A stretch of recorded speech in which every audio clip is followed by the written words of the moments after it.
We can use data to predict the chance or probability of a certain event happening. Probabilities based on data are what we call empirical probabilities. The following contingency table gives the political affiliation and gender identity for 200 delegates attending a political conference. We have the political affiliation in the rows. We have the gender identity listed in the columns. One thing I don't have yet, but I've left room for, is totals. In many cases, you'll be given data for a contingency table and given totals, but sometimes you won't. And if you're not given the totals, it's a good idea to go ahead and calculate them, because that may help you answer questions that come up. So I'll total up the rows first, and then I'll do the columns. The Republicans are the first row, 42, 55, and 1 make a total of 98 Republicans. We can do the same thing for the Democrats, 47, 30, and 5 make 82 Democrats. There are 11, 7, and 2 independents, that's 20 altogether.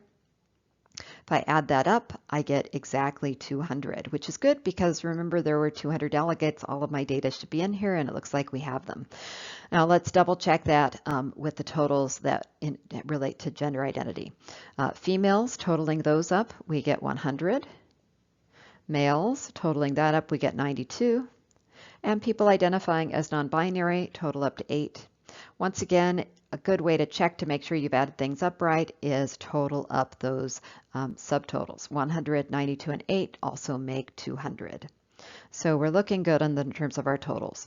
Let's answer a couple of questions related to this data. First, how many people attending the conference identified as male Democrats? So these are people who are identifying both as a male and as a Democrat. When we look up in the table, that would be where we have the male column crossing with the Democratic row. So that would be 30 people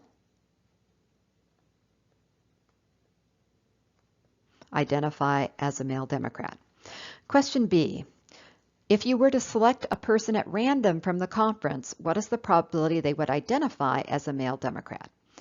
Now, here we get into probabilities, and how we can calculate a probability of something like this happening would be to use a percentage based on the fraction of people who were at the conference who were male Democrats. So if we look at all the conference participants, there were 200, and then those that were male Democrats were 30. We just found that in Part A. So if we take 30 divided by 200, we can create our decimal of 0.15, so dividing, and then that, as we move our decimal point, gives us a 15% probability or chance of picking a male Democrat if we were to pick someone at random. So this would be what we call an empirical probability, a 15% chance of picking a male Democrat if we pick someone randomly. So we're using the information that we're given as data to estimate a probability. Let's use this contingency table to practice finding probabilities, percents, fractions related to a scenario with this data. Let's start with question A. What percent of attendees identified as Republicans?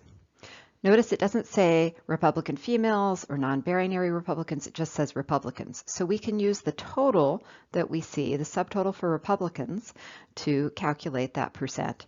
There are 98 Republicans. Now remember, we're talking about all attendees because it says percent of all attendees, and that would be 200. To calculate the percent, first create the fraction and then divide. 98 divided by 200 would give us 0.49, which is 49%. So this comes out nice with no rounding on this example. What fraction of attendees, again, we're looking at everyone, identified as female? This time we're looking at the females, all females. The total we can find here. There are 100 females out of 200 total attendees, and it says fraction, so we're going to leave this as a fraction, but we should simplify. 1 100 over 200 would simplify to 1 over 2, or 1/2. So 1/2 of the attendees were females or identified as females. Part C, what percentage of attendees, again, we're looking at everyone, identified, so we're looking at all 200, identified as either male or as Republicans. Now this one's a little bit more involved because we're looking at two aspects of the table. One aspect relates to males, which would be in a column. The other relates to Republicans, which is in a row. Now, remember, if you're dealing with both a column and a row, you want to be careful to not use the subtotals, because the subtotals will give you an overlap, because 55 males and Republicans are in both the subtotal for males and the subtotal for Republicans. So if you're looking at all of the values within a column as well as a row, you need to make sure you do not use subtotals. So we're going to use Republicans, all of those values that we see, 42, 55, and 1. And then we're also going to use the males, 55, 30, and 7. We just don't want to use the males more than once, the male Republicans, I should say. So we're going to use 42, 51, 1, 30, and 7, using all of those values exactly once. So my numerator is going to be the sum of those. I'll write that here, 42 plus 55 plus 1 for Republicans, and then I need to add in the people who are male but not Republicans, 30 and 7. Remember, the word or in mathematics is always going to mean inclusive, include all of both groups. So if I add those all together, I get 135 people who are either male or Republican. So 135 divided by 200, I can calculate that as a decimal and convert it to a percent, and that is 67.5% of the attendees were either male or Republican. Part D, what fraction of attendees who identified as female were Democrats? Now, this doesn't say that we're dealing only with the attendees anymore. It says attendees who identified as female. So we are actually looking only at part of the table now. So let me go up and erase my markings there. And let's clarify, we are only looking at those attendees who identified as female. So we're going to only look at this first column. There were 100 people who identified as female. Now the question is, what fraction of those were Democrats? Well, there were 47 Democrats in that group. So we would look at the fraction as being 47 over 100. Because we're only looking at those people who identified as female. So you have to be careful about how the phrasing is to make sure you're looking at the situation from the right perspective. We're only looking at females, and then we want the fraction of those females who are Democrats. So 47 over 100. This fraction, unfortunately, does not simplify. I say unfortunately, but it really doesn't matter. I always prefer to simplify if I can, but this one doesn't, so it actually makes it a simpler problem because this is the final answer.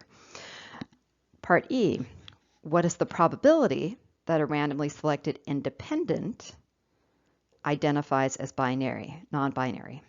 So notice we're looking at just the independents this time. To calculate a probability, we'll first create the fraction, and then we can either then convert that to a percent. So if we look at independents, there are, let me erase some of my markings here, and let's re-identify who we're looking at. We're looking at independents only. There are 20 independents altogether. We're only looking at these people. That would be 20 people in all that we're investigating. And if we want to know those people who identify as non-binary, there are 2 people who identify as non-binary. So that's 2 divided by 20, and that would be about 10% when you convert it to a percent. Remember, to convert to a percent, you divide 2 divided by 20, and then move the decimal point or multiply by 100%.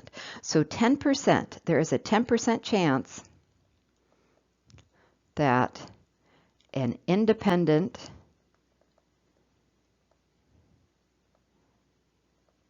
is non-binary or identifies as non-binary. So again, perspective matters, and part of how you see what perspective you are looking at is by reading the information and the statement closely.